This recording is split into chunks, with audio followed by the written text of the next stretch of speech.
Le témoignage de Julie Christine, dont l'enfance a été volée par son frère incestueux. Cadette d'une fratrie de 6 enfants, Julie Christine grandit dans la ferme familiale dirigée par son père. L'homme est autoritaire et très pris par son travail, tandis que sa femme, dépressive, s'occupe de ses enfants. C'est dans ce climat particulier que tente de se construire la petite Julie Christine, mais son enfance bascule dans l'horreur un soir alors qu'elle a 11 ans. Toute la famille est réunie dans le salon afin de regarder la télévision et Julie Christine est installée seule sur le divan et se réchauffe sous une couverture. Mais son grand frère, Jean, âgé de 18 ans, s'installe tranquillement à côté d'elle. Julie Christine est rapidement déstabilisée par un geste inhabituel. Jean agrippe en effet le pied de la petite fille et l'approche de son sexe pour se masturber. Julie Christine est sous le choc. C'est une agression sexuelle. Elle cherche alors à alerter du regard le reste de la famille présente dans le salon, mais personne ne semble avoir remarqué ce qui vient de se passer. La jeune fille en déduit alors qu'il doit s'agir d'un rite initiatique auquel ses sœurs ont sûrement dû faire face avant elle. La jeune fille garde donc le silence, mais son frère va alors en profiter pour l'agresser sexuellement et la violer à plusieurs reprises. Nous sommes dans un petit village du pays de Caux, en Normandie. C'est ici que grandit Julie Christine, dans la ferme familiale dirigée par son père. Cadette d'une fratrie de 5 frères et sœurs, la petite fille tente de se construire malgré un père autoritaire qui l'effraie et une mère soumise et dépressive. Lorsque Julie Christine atteint l'âge de 11 ans, son quotidien tourne définitivement au cauchemar. Un soir, toute la famille est réunie pour regarder la télévision. Elle est assise sur le divan et a étendu une couverture sur ses jambes. Son frère, Jean, alors âgé de 18 ans, vient s'asseoir à côté d'elle et se glisse lui aussi sous la couverture. Alors que la jeune fille est captivée par le film, Jean en profite pour agripper son pied. Julie Christine tente de se libérer, mais la poigne du jeune homme est trop forte pour elle. Jean aurait alors glissé le pied de sa sœur dans son pantalon afin de se masturber avec. Prise au piège, Julie Christine est horrifiée et regarde les membres de sa famille afin de trouver de l'aide. Mais personne ne semble n'avoir rien remarqué.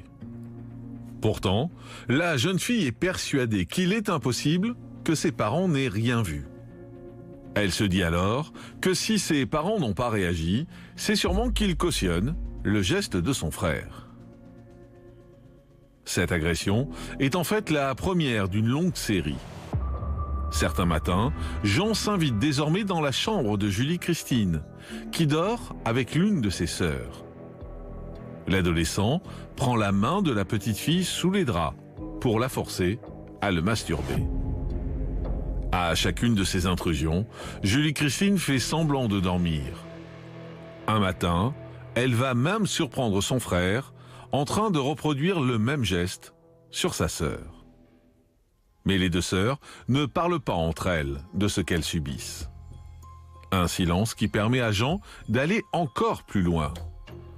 Un jour, il parvient à isoler Julie Christine dans le grenier. Il l'emmène pour la violer et va l'empêcher de crier. Un mode opératoire utilisé à plusieurs reprises. Mais lors d'un de ces assauts, la jeune fille a un étrange déclic. Alors qu'elle ressent du plaisir, Julie Christine culpabilise et cette sensation se transforme immédiatement en un profond dégoût. Du coup, elle réalise le mal que son frère lui fait et trouve la force de dire stop. Pour ne plus être une victime, Julie Christine décide alors de couper ses cheveux et de changer de style vestimentaire. La jeune fille veut devenir une nouvelle personne. À 13 ans, elle décide même de quitter le domicile familial pour étudier en internat. Elle parvient alors à occulter la plupart de ses agressions. Elle poursuit alors ses études et ambitionne de devenir chercheuse. Un rêve qu'elle réalise haut la main.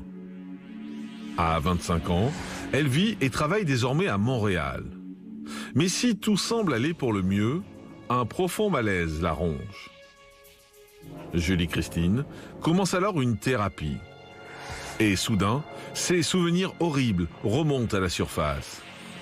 Des images de masturbation forcée lui reviennent en tête. De retour en France, Julie Christine ose en parler à son frère Jean. Il a le regard fuyant, mais ne nie pas les faits. Retour en direct sur le plateau de la quotidienne de Crimes et Faits divers. Bonjour Julie Christine. Bonjour Jean-Marc. Merci beaucoup d'être en direct avec nous sur ce plateau. Vous avez grandi dans la ferme familiale. Tout à fait. Vous êtes la cadette d'une fratrie de 6 enfants. C'est bien ça. L'ambiance, elle est comment dans cette ferme familiale? Je crois que vous avez un père qui est très autoritaire. Patriarche. Ouais. Il ça, impose... ça peut être positif, patriarche. Ça peut être celui qui gère et fait attention à sa famille. Oui, mais en même temps qui étouffe notre mère, qui dirige tout, qui régent, voilà, qui est vraiment une figure d'autorité abusive, je dirais, qui me faisait peur, qui nous faisait tous peur. Avec moi, j'ai eu la chance de ne jamais avoir de coups directs par lui, mais je l'ai vu donner des coups sur les vaches ou ce genre de choses. Et je savais jusqu'où il pouvait aller, donc j'avais entendu aussi ma sœur, mon frère crier sous ses coups. Donc je vivais quand même dans la terreur de ce père, que j'aimais malgré tout, puisque quel enfant n'aime pas son père. Il avait à mon égard, et on passait des bons moments en famille parfois. Les bons souvenirs sont venus il n'y a pas très longtemps. Vous avez dit parfois. Oui, c'est ça. Oui. Mais c'est ça, il y avait une ambiance qui n'est pas facile du tout à vivre. Et votre maman, vous dites tout ça? Une maman qui était dépressive depuis, je dirais, la conception, ma conception, puisqu'elle ne voulait plus d'enfants et mon père a franchi la barre. Et donc j'ai été conçue avec un viol conjugal déjà, donc je pense que ça fragilise déjà un peu. Et donc, une maman qui a été dépressive à partir de ce moment, que je n'ai jamais connue autrement que dépressive, avec des symptômes plus ou moins graves, dépendant si son traitement l'a stabilisé ou pas. Et puis donc une sœur aînée qui servait plutôt de deuxième maman aussi, des aînés comme ça, et voilà. Et vous, au milieu de tout ça, vous êtes quel genre de petite fille? Je suis une petite fille souriante, très souriante, qui cherche désespérément de l'attention de tout le monde, parce que justement, j'ai pas pu avoir le lien, la création du lien avec ma mère à ma naissance. Donc, j'essaie de l'obtenir de tout le monde. Et justement, avec vos frères et sœurs, comment ça se passe? Ça se passe très bien, ça se passe très bien. On est tous... Mais par contre, tout est tabou. Voilà, on ne peut pas parler de ce qui se passe à la maison, on ne peut pas parler de la violence, on ne peut pas parler de la dépression de notre mère, on ne peut pas parler bien sûr des agressions sexuelles que tout le monde a subi dans ma famille. Hein. Je suis la seule, voilà, tout le monde a subi, je suis la seule à en parler publiquement. J'ai mon frère Victorien qui en a parlé ensuite, lorsque mon père est décédé, parce qu'auparavant c'était impossible, tellement justement c'était une interdiction, une injonction à se taire. D'ailleurs, dans tout mon parcours de reconstruction, ça a été l'injonction à me taire qui a été extrêmement difficile. J'ai eu bien sûr le syndrome post-traumatique de toutes les agressions, mais il y a eu aussi le syndrome post-traumatique de l'abandon, de la trahison de toute une famille vis-à-vis de ma souffrance, vis-à-vis de la petite fille que j'étais. La première agression, c'est Jean, donc, qui va vous agresser. Il est devant la télé. Oui. On a raconté cette agression tout à l'heure. Moi, ce que j'ai du mal à comprendre dans cette agression, c'est est-ce que les gens autour, votre famille autour, s'en rendent compte ou pas? Avec le recul? Alors, avec le recul, au début, j'ai cru qu'ils le savaient. Je me suis dit, c'est pas possible qu'ils ne le savent pas. Et puis ensuite, j'en ai parlé et visiblement, ils n'ont pas su. Mais par contre, comme tout le monde n'était pas, je dirais, dans les mains du frère, tout le monde savait que de toute façon, il pouvait faire quelque chose sur la petite sœur. Ce que vous avez découvert plus tard, en fait, c'est que Jean avait violé. Moi, c'est sûr. Vous, c'est sûr. Voilà, mon frère Victorien, il a des tentatives de fellation. Et une autre sœur également. Et puis pour les autres, la sœur aînée a réussi elle était plus âgée, donc elle a réussi. Et j'ai mon autre sœur qui, elle, le dit elle-même comme ça en disant « il fallait sans arrêt le masturber ». Voilà, donc... Mais qui, en même temps, cette sœur me dit c'est des choses qui arrivent dans une famille, entre frères et sœurs. Ça veut dire que pour la famille, finalement, c'était... Je cherchais un mot, et le mot tradition me venait, mais c'est pas le bon. Mais en tout cas, c'était quoi? Une habitude, une... C'est inscrit, c'était comme si c'était... J'ai vraiment, aujourd'hui, j'ai le regard sur ma famille vraiment comme une famille incestueuse. C'est-à-dire qu'en fait, C'était inscrit en nous, comme quoi on devait passer par ça. Non, mais il y a un seul frère qui vous abuse. Oui, tout à fait. Donc c'est lui, en fait. Oui, mais alors lui aussi, après, a pu me dévoiler qu'il avait lui-même été abusé par des commis de ferme quand il était jeune.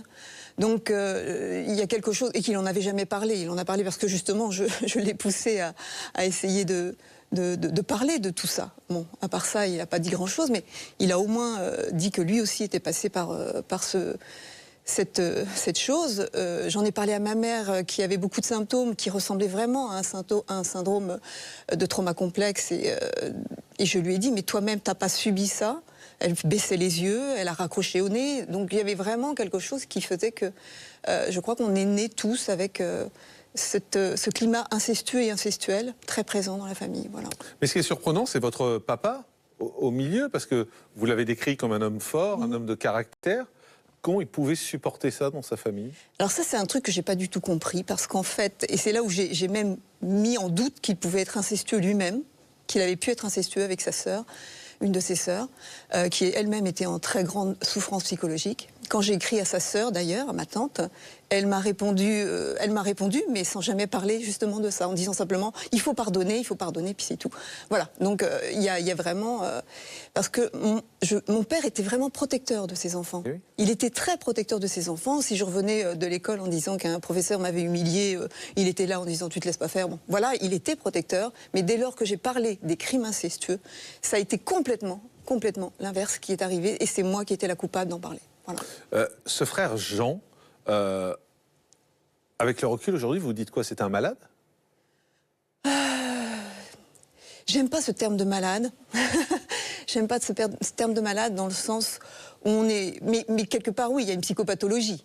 Il y a une psychopathologie qui est derrière, puisqu'il y a tenter de violer son frère, tenter de violer de tout le monde, ses voilà. sœurs. Enfin, à un moment donné, on se dit, il a un problème de ce point de vue-là, quand même. Au niveau psychologique, moi, je me suis beaucoup... ce qui m'a aidé à me reconstruire, c'est le concept d'introjection de l'agresseur, de Ferenczi, où en fait, quand on est agressé, l'agresseur devient et envahit une partie de la psyché de la victime. Et c'est vraiment ça que je vois, c'est-à-dire que on devient soi-même agresseur potentiel. Alors après, bien sûr, il y a une possibilité de contrôle, oui. Mais quand on est dans une famille où justement il n'y a pas de limite, le contrôle, il ne s'exerce pas. Oui, mais votre père en mettait des limites. C'est là où je vous dis, j'ai du mal à comprendre. Mais en fait. pas sur ça. Pas sur ça. Pas sur Voilà. la sexualité. Pas sur la sexualité, qui était un sujet tabou, bien Ouais. sûr. Donc de toute façon... Parce que votre frère, donc il y a cette fameuse soirée devant la télé, et puis ensuite il va venir vous voir régulièrement dans Voilà. votre chambre, Ou dans les bâtiments de la ferme. ou dans les bâtiments de la ferme, il va vous violer régulièrement. Régulièrement, je ne peux pas dire combien de fois exactement. J'ai vraiment 3-4 souvenirs exacts de ce qui est arrivé. Et j'ai eu le souvenir à un moment donné où vraiment c'était régulier. Mais je ne sais pas. Je ne sais pas. Et Et vous allez même le voir faire ça sur votre sœur. voilà, ce soir. la masturbation forcée, oui, sur ma sœur, oui, tout à fait. Et à aucun moment vous n'en parlez à votre sœur, non? À personne. Vraiment à personne. J'avais une très très bonne amie au lycée. Personne n'a jamais su. Personne n'a jamais su. Cette grande amie avec laquelle je, soi-disant, c'était ma confidente, elle ne savait rien de tout ça. Qui était pourtant l'essentiel. Qui était pourtant l'essentiel de ma vie, oui. Qui brise une vie, enfin qui peut briser une vie en tout cas, et c'était pourtant l'essentiel à ce moment-là. Mais je voulais tellement le mettre de côté, et étonnamment, je vous dis une petite anecdote qui me montre à quel point l'inconscient est puissant, c'est qu'il y avait une fête au lycée où on devait se déguiser, je me suis déguisée en prostituée. Ah oui. Voilà, et franchement, sur le coup, j'ai pas compris ce que je faisais. Mais après coup, je me suis dit, mais c'était vraiment ce que je ressentais au fond de moi. Votre frère, quand il vous viole, parfois il est interrompu par votre père, Oui, qui l'appelle qui crie. Voilà, qui crie, qui à la l'appelle pour porte, venir faire les travaux de la ferme. Et votre frère, il vous parle dans ces moments-là? Il vous dit quelque chose? Rien, on ne dit rien. On ne dit rien. C'est quelque chose qui est... il n'a même pas besoin de demander le silence, en fait. Je veux dire que de toute façon, il l'a fait la première fois devant toute la famille. Donc pour moi, j'avais pas le choix. Et pour vous, c'est autorisé? Mais dès ce moment-là, c'était autorisé, je suis obligée de passer par là. Et en plus, d'autant plus que quelques semaines auparavant, j'avais demandé à ma mère de m'expliquer le processus des règles, de me faire un peu d'éducation sexuelle, etc. Et qu'elle m'avait juste renvoyée au placard où elle rangeait les serviettes. Donc à partir de là, je me suis dit, c'est comme ça qu'elle veut répondre à ma demande. Mais si vous pensez que c'est autorisé, pourquoi vous n'en parlez pas en fait? Oui, c'est ça, c'est le grand paradoxe. C'est que quelque part, il y a une partie de moi qui sait que Oui, c'est pas possible, que ça. c'est pas normal. Ça veut dire qu'au fond de vous, vous savez quand même. Je sais que ce n'est pas bien, mais c'est autorisé dans ma famille. Donc je ne peux pas dire que ce n'est pas bien dans ma famille. Vous avez le sentiment que votre famille a des règles à part. Tout à fait. Tout à fait. Docteur Stéphane Clerget, c'est étonnant le fonctionnement de cette famille. Mais c'est très bien décrit par Madame, effectivement, une famille incestueuse avec, comme souvent, un patriarche, mais qui là, cette fois, n'est pas l'abuseur, mais qui a abusé, d'après ce que j'ai entendu, quand même, de son épouse. Donc il y a quand même une histoire de viol dans les antécédents, et avec un fils qui finalement... À part, juste, je me permets de vous couper, docteur, parce qu'aujourd'hui, on parle de viol pendant très longtemps. On n'a pas dit que c'était un viol, ça. Enfin, le viol conjugal, c'est assez récent. Pendant des années, c'était normal que le mari fasse l'amour à sa femme quand lui avait envie et pas quand elle avait envie. Vous avez raison, sur les textes de loi, c'était pas un viol, mais je pense que dans le vécu des femmes, parce qu'on a des témoignages de grand-mères aujourd'hui, elle le vivait bien comme un viol. Donc elle pouvait transmettre ça aussi, ce vécu-là, aux enfants qui pouvaient le sentir. Là, les choses sont dramatiques. Un garçon qui est abusé et qui abuse, comme vous l'avez très bien dit, parce que pour plus être victime, eh bien, il devient agresseur. Mais c'est vrai qu'il aurait suffi d'un non du parent. C'est-à-dire qu'il aurait suffi que le père lui dise non, tu fais pas ça, ou lui mette une claque, ou je ne sais quoi. Mais ça aurait arrêté cette chaîne. Ça aurait suffi. Le garçon aurait pu dire ce qu'il avait vécu et il aurait arrêté de répéter ce qui s'est produit. C'est ça qui est dramatique. Et c'est vrai que sur le plan pédagogique, en tant que parent, il est important d'avoir ça en tête, de savoir que l'inceste entre frères et sœurs, c'est quelque chose qui peut exister. Il ne faut pas se voiler la face, il faut être vigilant et il faut parler de ces interdits-là à ses enfants. Ça va durer quasiment 2 ans. Oui. C'est ça, à peu près. Et je voudrais qu'on parle de la dernière fois, parce que c'est un déclic, au fond, qui va arriver chez vous. La dernière fois où il vient vous violer, c'est dans votre lit. Et il va se passer quelque chose, c'est-à-dire que vous allez ressentir du plaisir. Ressentir du plaisir. Et à partir de là, le lendemain, je tourne en rond comme un lion en cage. Parce que vous en voulez, en fait. Je ne sais pas si je m'en veux. J'ai vraiment eu l'impression, en fait, d'un seul coup, d'avoir eu une déchirure de mon âme, quoi. Une déchirure de tout mon être. Je ne savais plus qui j'étais, je ne savais plus... j'étais complètement dissociée de mon corps. Mon corps avait fait quelque chose que je ne voulais pas. Mais en même temps, ça m'a donné la force de dire c'est fini, c'est plus possible, sinon là je deviens folle, quoi. Donc ça a été vraiment le déclic, oui. Donc vous en voulez finalement d'avoir du plaisir? Inconsciemment, oui, très fortement.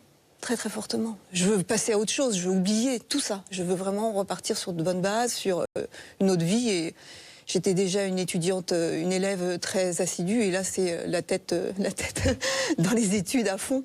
Et ça a été ma bouée de sauvetage, oui. Donc vous dites non à votre frère? Vous dites stop? Stop, c'est fini. Comment vous lui dites? Vous savez, vous en souvenez? Non, je ne me souviens pas comment je lui dis. Je sais simplement que ça n'a plus eu lieu. Alors, on rejoint ce que disait le docteur, c'est que des fois, un simple non... Voilà. Et alors là, en plus, ça vient de vous, ça ne vient pas de la famille, mais le simple fait de dire non va l'arrêter. Ouais, je pense aussi que ce non était... Je crois que je faisais en sorte de ne plus être du tout avec lui. Peut-être que je ne sais plus comment j'ai fait ça, mais ça a été catégorique en fait dans ma tête, et sans doute l'a-t-il senti tout simplement que je n'étais plus une victime soumise. C'est surprenant que le simple fait de dire non finalement l'arrête, je trouve. En tout cas vu de l'extérieur, mais je trouve que c'est assez surprenant parce que malgré tout c'est un viol ce qu'il faisait, c'est des viols au pluriel d'ailleurs ce qu'il faisait. Mais le fait de dire stop va l'arrêter, c'est-à-dire qu'il va même pas essayer ensuite d'aller au-delà de ce non. Je pense que lui-même avait une grande culpabilité par rapport à ce qu'il... Il était très conscient. Voilà, il était très conscient de ce qu'il faisait, il avait une grande culpabilité, et je pense qu'il lui fallait juste un non, comme disait monsieur, il fallait juste un non à un moment donné. Parce que après, quand j'en ai parlé avec lui, il était persuadé que j'y prenais du plaisir. D'ailleurs, dans sa déposition à la gendarmerie, il a dit que j'y prenais du plaisir, et ensuite il m'a même dit que c'est moi qui voulais tout ça. Donc voilà, donc, je crois qu'il s'en est persuadé lui-même pour pouvoir vivre sans doute avec sa culpabilité. Maître Codessos, c'est assez classique comme défense malgré tout. C'est quand c'est pas c'est elle qui a voulu, c'est elle qui m'a chauffé entre guillemets. En général, dans tous les témoignages qu'on a ici, c'est souvent ça, les défenses des agresseurs et des violeurs. Oui, enfin c'est assez classique et c'est quand même aussi relativement maladroit parce que c'est aussi reconnaître. En général, dans une défense, et je crois que la question qui s'était posée, c'était la prescription, en l'occurrence, des faits qui s'étaient déroulés il y a très longtemps. La plus simple des défenses sera de dire tout simplement que ça n'est pas arrivé. Expliquer quelque chose comme ça, d'abord au-delà du caractère absolument monstrueux que ça peut représenter, c'est une manière de reconnaître. Donc, il avait peut-être besoin peut-être aussi, alors de reconnaître aussi, effectivement. Vous avez senti une certaine culpabilité chez lui ou pas du tout? Oui, une certaine. Oui, c'est ça. C'est pour ça que j'ai dit certaine. Une certaine culpabilité, tout à fait. Mais oui, il y avait une certaine culpabilité, des demandes d'excuses, mais j'ai écrit dans mon livre, oui, c'est des demandes d'excuses comme s'il m'avait cassé un jouet, quoi. Mais voilà, il m'avait cassé, moi. Quand ça va s'arrêter, vous allez plus supporter votre physique, votre apparence? Plus du tout. Même vos cheveux? Voilà, vous allez les couper court? Pourquoi? Pour plus être désirable? Je ne sais pas. Je veux plus me ressembler dans le miroir. En fait, je me suis vue dans le miroir, je dis je peux plus. Il fallait que je voie une autre personne que moi. Donc le dégoût que j'avais de moi était extrêmement élevé à ce moment-là. Mais ça, votre mère, elle va le voir? Oh, elle va pas vraiment le voir. C'est vraiment parce que j'ai insisté pour qu'elle accepte, mais sinon, elle n'a pas... Elle va voir que vous avez des troubles quand même. Oui, elle a vu que j'étais pas bien. C'est ça, elle voit que vous n'êtes pas bien. Oui, elle voit que je suis pas bien, donc elle m'emmène... Sans comprendre peut-être pourquoi, mais en tout cas, elle voit que vous n'êtes pas bien. Tout à fait, oui. Elle voit que je suis pas bien, elle m'emmène voir son médecin pour pouvoir faire des choses. Le médecin, qui était une femme acupunctrice, me met juste une aiguille, je tombe dans les pommes, parce que je crois que mon corps ne pouvait plus supporter aucune agression, aucune effraction. D'ailleurs, ça me l'a fait à plusieurs reprises, donc je crois que j'ai montré par ça aussi que mon corps était très mal. À 16 ans, vous allez rencontrer un homme. Votre volonté, c'est partir le plus vite possible. Tout ça. Donc vous allez emménager avec lui, vous allez vous marier à 19 ans. Forcément, quand on rencontre un homme, il y a des relations sexuelles. Comment ça se passe? Étonnamment, j'ai accès au plaisir. Mais juste après le plaisir, j'ai accès à tout ce dégoût de moi et je me mets à pleurer sur l'oreiller, quoi. Pendant de nombreuses années, en fait, le plaisir a été associé à la détresse en même temps. Parce que vous revoyez votre frère? Non, parce que tout simplement, je crois que physiologiquement, en fait, on montre comme ça, quand il y a un traumatisme, tout ce qui a eu lieu en même temps crée un réseau de stimuli. Et en fait, si on stimule un, ça stimule les autres. Donc ça stimule en même temps la détresse qui a eu lieu. En fait. Voilà, c'est ça. C'est un jeu de domino, tout tombe. Tout tombe en même temps, et donc en fait, on a accès en même temps à plein d'autres choses qu'on aimerait pouvoir dissocier, mais tout revient. Vous allez parler à votre mari, puisque ça va devenir votre mari, des agressions sexuelles. Vous n'allez pas parler de viol? Parce qu'à l'époque, je ne m'en souvenais pas encore. J'avais fait une amnésie, en fait, partielle par rapport aux agressions de mon frère. Et c'est avec les nombreuses thérapies, que petit à petit, les choses sont revenues. Alors, vous allez faire plusieurs thérapies au Canada, en République dominicaine aussi, c'est ça? Oui, tout à fait. Et puis en France. Et puis en France. Vous aviez besoin de ça? Oui, tout à fait. Pourquoi? Pour arriver à l'exprimer, à le verbaliser? Pour pas me sentir seule avec ma détresse, déjà. Parce que ça, c'était avec une famille qui vous rejette, il faut trouver d'autres personnes de soutien. Donc, pas me sentir seule avec ma détresse. Et puis également, essayer de mettre des mots sur chacun de mes mots. Et de tous ces mots que j'avais, sentiment d'abandon. Donc, c'est là où j'ai retrouvé également comment j'ai été conçue et que j'ai pu confronter avec ma mère le fait que, oui, s'il y avait bien eu un viol conjugal lors de ma création, de ma conception, etc. Donc, j'ai vraiment réussi à revisiter en fait toute ma vie et à voir les moments de fragilité qui ont joué en fait dans mon mal-être qui a duré des années. Vous allez réussir à parler de tout ça à vos parents? Oui. Qu'est-ce qu'ils vous disent la première fois où vous leur en parlez? Je vais vous prendre une citation de mon père. « Je ne te laisserai pas détruire la famille que tout le canton m'envie. » Voilà, c'est en résumé un peu ça. Et puis la dernière phrase qu'il m'a dit... Il dit pas que c'est faux quand même. Non, c'est ça. Ça, c'est la première chose. C'est intéressant. La réponse est intéressante quand même. Tout à fait. Il dit pas que c'est faux. Il dit juste, en gros, tais-toi. Voilà, c'est ça. Et puis la dernière phrase qu'il a pu me dire sur son lit de mort, parce que je l'ai pas revu, il est mort 3 mois plus tard, c'était... je lui disais à quel point j'avais failli me suicider, bien sûr, parce que j'avais vraiment eu des idées suicidaires à plusieurs reprises dans ma vie. Et je lui disais tout ça, elle me dit « Bah, t'en es pas morte quand même ». Et voilà, donc ça a été sa dernière phrase. J'ai eu du mal aussi à l'encaisser, celle-là. J'imagine. Voilà. Le 5 janvier 2005, vous avez porté plainte contre Jean pour agression sur mineur. Ça a été classé sans suite. Tout à fait. Ça vous a surpris? Non, je le savais. Je le savais que ça serait classé sans suite, mais j'avais besoin de le faire. Manque de preuves? Manque de prescription, manque de preuves. Et puis, quand il est allé faire sa déposition, il a reconnu que l'agression sur le divan. Il n'a rien reconnu de plus. Donc, à partir de là, c'était... Puis à l'époque, en plus, même 2005, hein, c'est pas encore aujourd'hui, ça a évolué depuis. Je crois qu'on classait sans suite encore plus aisément qu'aujourd'hui. Vous allez ensuite découvrir que vos sœurs ont été agressées également par Jean, que votre frère, vous nous disiez tout à l'heure, a également été agressé. Lui, il va porter plainte? Non, il ne va jamais porter plainte. Jamais? Non. Pourquoi? Il vit ça autrement. Peut-être qu'il a encore une part de déni, je suppose.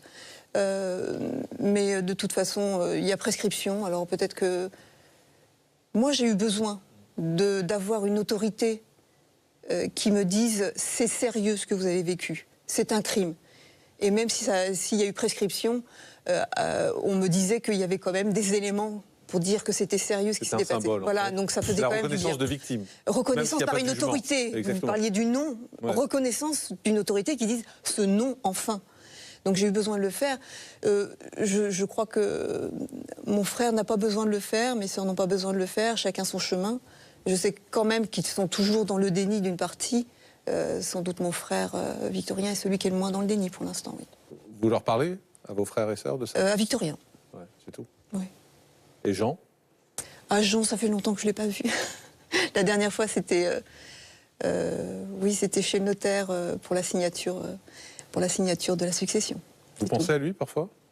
Ah, de moins en moins souvent quand même. C'est bien. Avec haine? Non, plus maintenant. J'ai eu beaucoup de colère. Il y a même des moments où je faisais un pèlerinage, où j'allais spécifiquement sur le lieu de mon enfance pour sortir justement des émotions qui étaient encore refoulées, pour m'aider. Et en fait, j'ai plus besoin parce qu'en fait, quand la dernière fois que j'y suis allée, c'était bon. Il n'y avait plus rien. Vous pensez parfois au fait qu'il vous voit peut-être là, ou qu'il sait que vous racontez cette histoire? Vous pensez que lui peut avoir dans sa tête dans ces moments-là? Je suis toujours dans... Je ne sais pas. Je ne sais pas où il en est aujourd'hui. Je ne sais pas comment il a avancé par rapport au crime qu'il a commis. Quelquefois, je me dis, il pourrait peut-être même se suicider. Je ne sais pas si ça l'affecte beaucoup. Vous seriez triste? Non, je sais pas ma responsabilité. Ça y est, je ne suis plus responsable de son chemin, de sa vie. Et je vais vous dire, même ce matin, j'ai reçu une lettre commandée. Je me suis dit, est-ce que c'est lui qui fait une action pour diffamation? Donc ce n'était pas ça, mais j'ai quand même pensé ce matin. Ouais. Donc voilà. En tout cas, vous avez raconté votre histoire dans un livre qui s'appelle Inceste, le combat d'une victime, qu'on va voir à l'image, le voilà. Inceste, le combat d'une victime, un livre que vous avez auto-édité. Merci beaucoup. Je vous remercie beaucoup, Jean-Marc, et merci pour cette parole. Merci beaucoup. Au revoir. Dans Crime et